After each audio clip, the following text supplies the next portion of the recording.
Hello viewers, I doctor SBK Lal welcome you all in my YouTube channel. मेरे YouTube channel में आपका बहुत बहुत स्वागत है। एक्चुअली ये आशीष दत्तात्रेय लाल का चैनल है। आज हम बहुत ही important topic measurement and motion पर चर्चा करने जा रहे हैं। इसमें हम मेजरमेंट, मोशन, टाइम, यूनिट और इसके अलावा कुछ फोर्स के पर भी चर्चा करेंगे।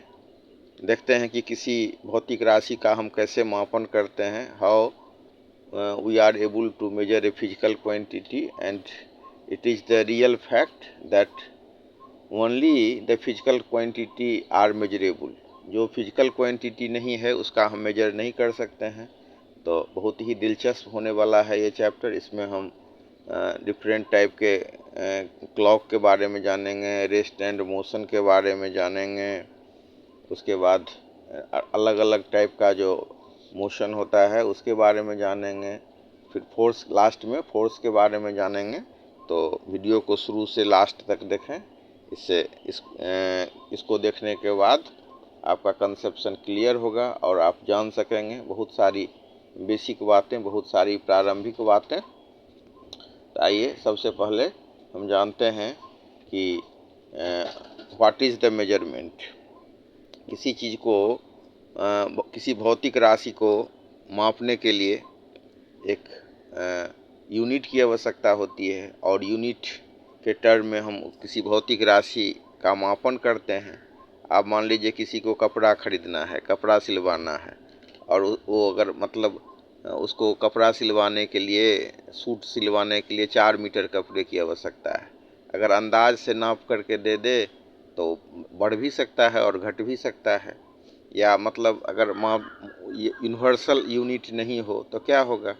यहाँ पर कपड़ा आप लिए तो 4 मीटर हो और दूसरे जगह पर 3 मीटर हो जाए तो भी डिफ़िकल्टी होगी।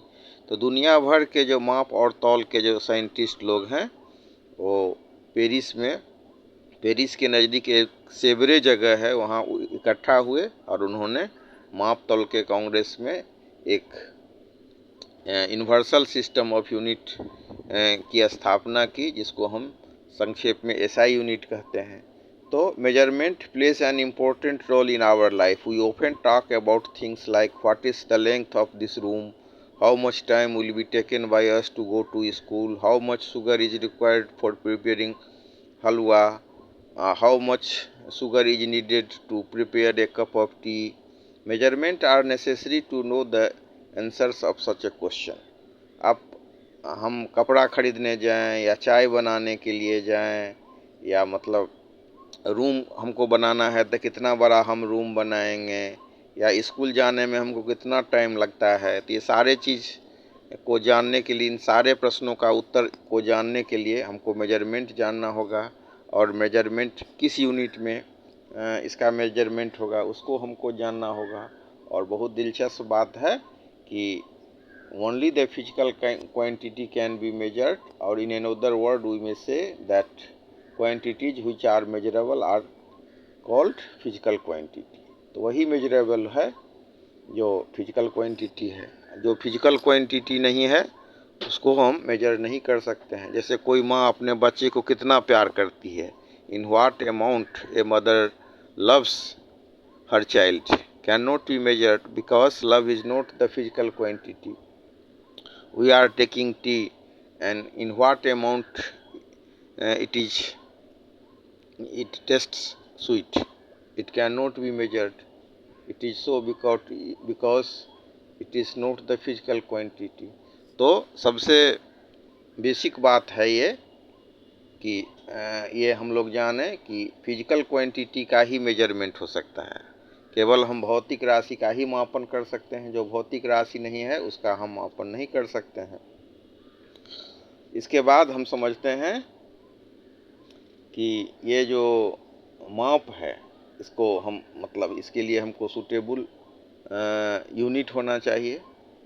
अगर प्रॉपर मेजरमेंट नहीं हो डिफरेंट फिजिकल क्वांटिटी का तो फिर बहुत दिक्कत हो जाएगी। We can not think of many more suitable example from our daily life that tell us that we cannot do without proper measurement of different physical quantities। अब हम एक टेबल लेते हैं, उसको मापने के लिए हमको कहा जाए तो हाथ से हम नापते हैं उसको, अगर मतलब हैंड स्पेन से नापते हैं तो क्या होगा, अगर दूसरा आदमी नापे तो उसमें वेरिएशन आ जाएगा।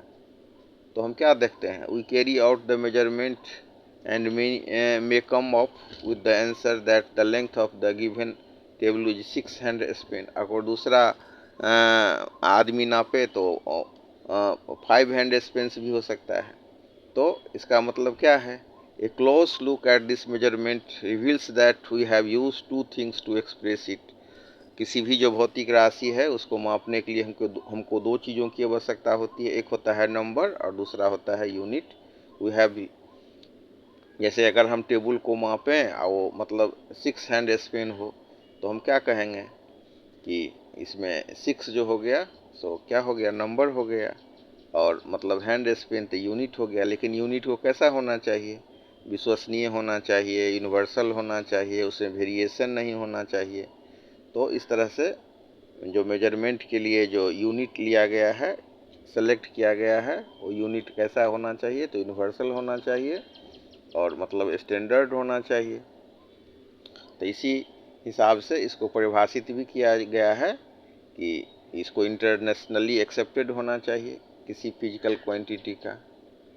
तो फिर हम देखते हैं कि स्टैंडर्ड यूनिट जो 3 बेसिक फिजिकल क्वांटिटी है, लेंथ, टाइम और मास, तो उसका जैसे स्टैंडर्ड यूनिट ऑफ लेंथ तो उसको हम मीटर में नापते हैं, मीटर है यूनिट लेंथ का। और टाइम की बात करें, स्टैंडर्ड यूनिट ऑफ टाइम तो वो है सेकेंड, और स्टैंडर्ड यूनिट ऑफ मास की बात करें तो हो जाएगा किलोग्राम। अब आप देखेंगे यहाँ पर, और जब कभी हम यूनिट एंड मेजरमेंट को पढ़ेंगे आगे के क्लास में और डिटेल्स में दिया हुआ है, तो उसमें आपको बहुत चर्चा होगा इंटरनेशनल सिस्टम ऑफ यूनिट। तभी अभी मैंने बताया आपको इंटरनेशनल सिस्टम ऑफ यूनिट के बारे में कि we now have a standard set और system of unit different physical quantities.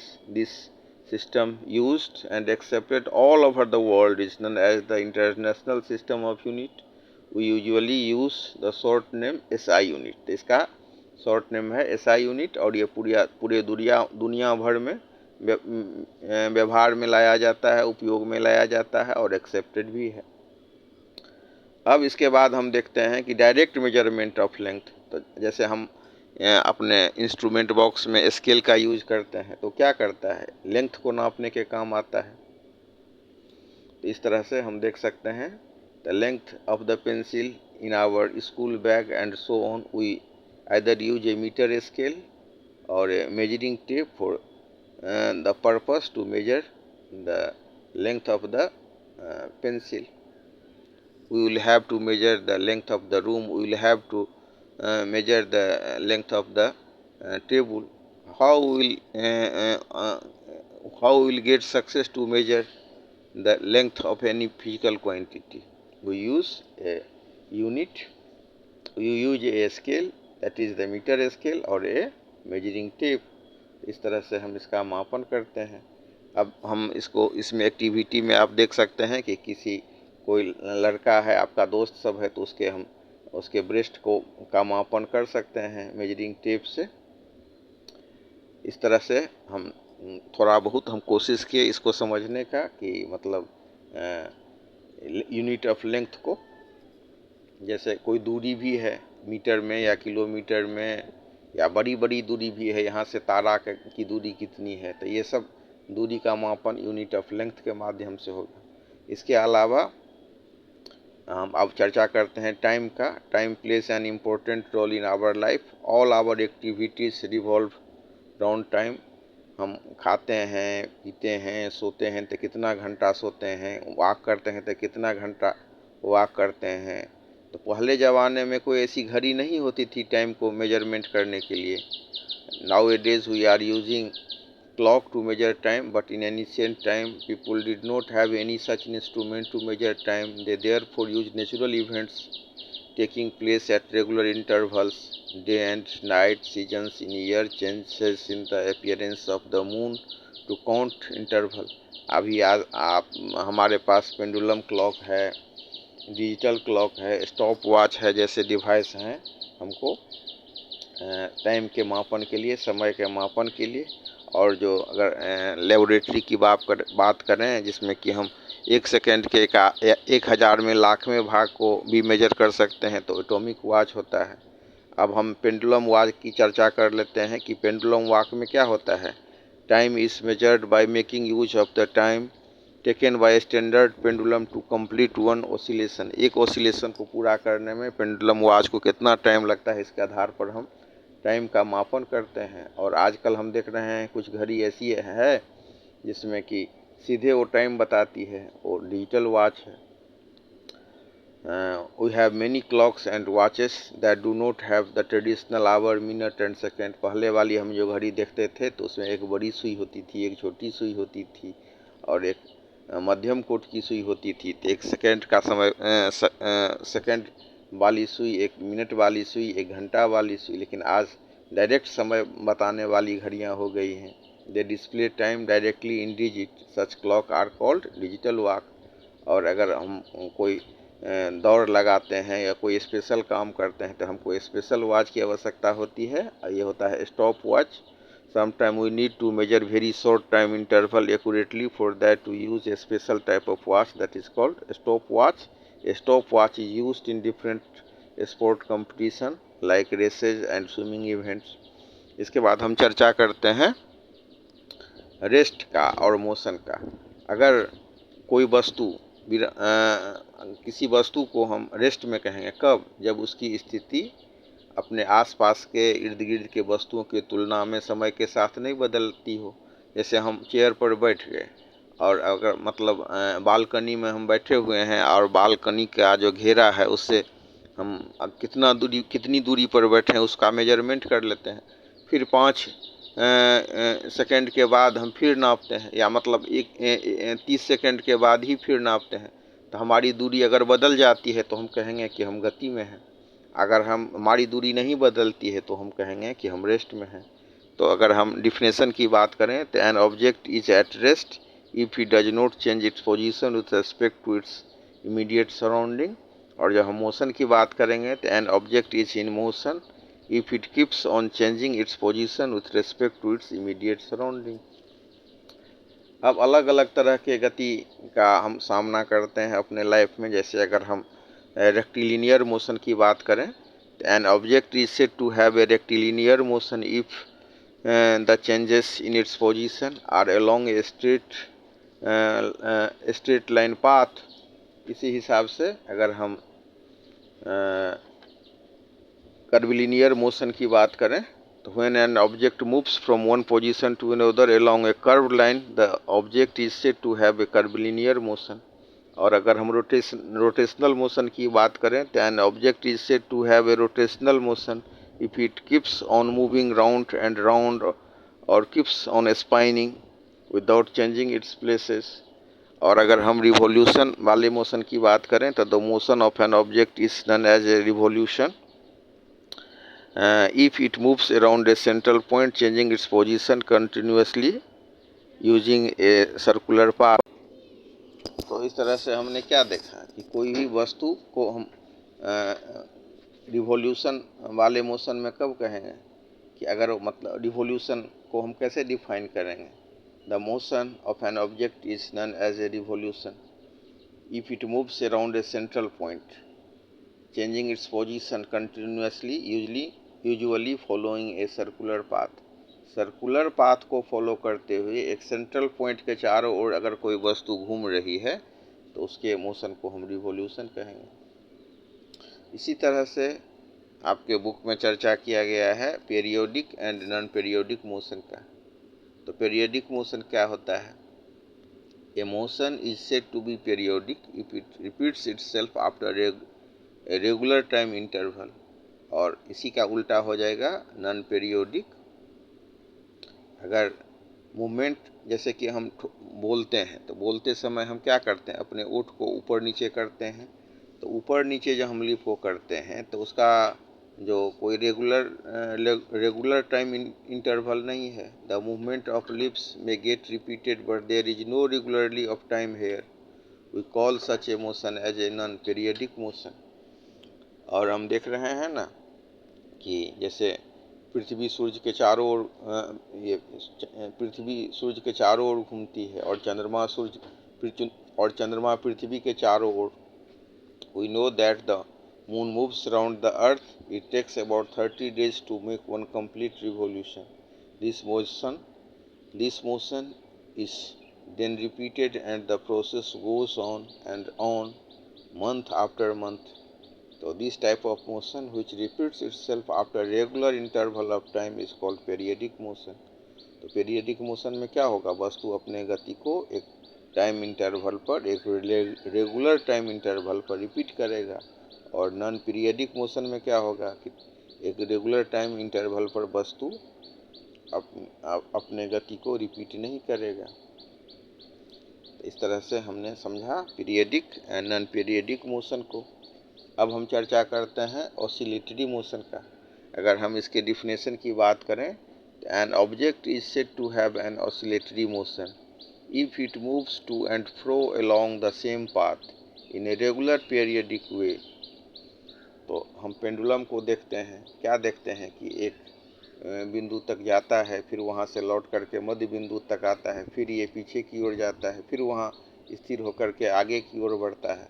तो इस तरह से का जो मोशन होता है वो ऑसिलेटरी मोशन होता है। Whenever we are watching towards the pendulum, what we are seeing and what we are observing, it moves back and forth between 2 points along the same path. A similar motion occurs in a suspended object for which one end of the suspending thread wire is fixed. Such a to and fro motion of an object along the same path is called oscillatory motion. आप इस तरह से इसको समझ सकते हैं। Swinging of pendulum of a clock, a child moving on a swing, and a ringing temple bell are some of example of oscillatory motion. अब झूला पर जो कोई बच्चा घूम रहा है, वो झूल रहा है, तो उसका मोशन हो, या पेंडुलम का आगे पीछे होना हो, या हम मंदिर में जाते हैं और घंटी बजाते हैं तो घंटी का जो बेल का जो हम देखते हैं आगे पीछे होना, तो ये सब क्या है, उदाहरण है। ये सब उदाहरण है हमारा ऑसिलेटरी मोशन का। और इसके बाद इस मोशन सबको समझने के बाद अब हम चर्चा करेंगे फोर्स का। फोर्स को अगर सिंपल वे में समझाएं तो हम कह सकते हैं a force may be thought of as a push or pull. जैसे कोई ठेला गाड़ी है, उस पर सामान लदा हुआ है, उसको हमको एक जगह से दूसरे जगह तक ले जाना है, तो क्या करते हैं, हम उसको ठेलते हैं। और फिजिक्स में ये सिखाया जाता है पुशिंग इज बेटर देन पुल। तो ठेला गाड़ी को हम ठेलते हैं, और मतलब अंग्रेजी में बात करें तो हम उसको पुश करते हैं। और अगर खींच भी सकते हैं उसको, तो पुश करना जो है सो पुल से ज़्यादा बेटर है, उसमें कम फोर्स अप्लाई होता है। तो इस तरह से हम देख सकते हैं a hand craft is filled with a load. It is standing on the road, and if I would like to change its position, then we will have to push, and if it is overloaded, then we have to push it hard.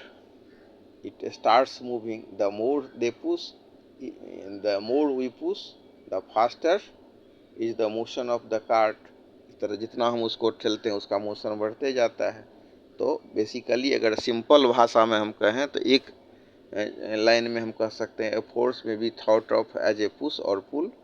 अब हम चर्चा करते हैं कि a force can produce many effect, बहुत सारा effect को पैदा कर सकता है। तो क्या सब इफेक्ट पैदा कर सकता है, तो स्टॉप मोशन, कोई अगर वस्तु गतिशील अवस्था है तो उसके गति को हम बल लगा करके रोक सकते हैं। जैसे हम साइकिल पर चल रहे हैं और ब्रेक लगाते हैं तो साइकिल रुक जाती है, तब फोर्स लगा करके हम उसके गति को रोक सकते हैं। जैसे ठेला ही गाड़ी है और वो बढ़ रही है, तो हम एक विपरीत दिशा में बल लगा करके उसको रोक सकते हैं। Change the direction of motion, कोई वस्तु गतिशील अवस्था में जा रहा है स्ट्रेट लाइन पर, उसको मोड़ना है तो उसके लिए उसको मोड़ने के लिए भी गति की आवश्यकता होगी। Change the shape and size of an object, जैसे मान लीजिए कि कोई लोहा का रोल है और उसको हमको चपटा बनाना है तो क्या करते हैं, हथौड़ा से उस पर बाछोड़ करके उसके शेप साइज को हम चेंज कर देते हैं। प्रोड्यूस मोशन, कोई वस्तु रुकी हुई है तो उस पर बल लगा करके उसमें हम गति उत्पन्न करते हैं और गति को बढ़ा भी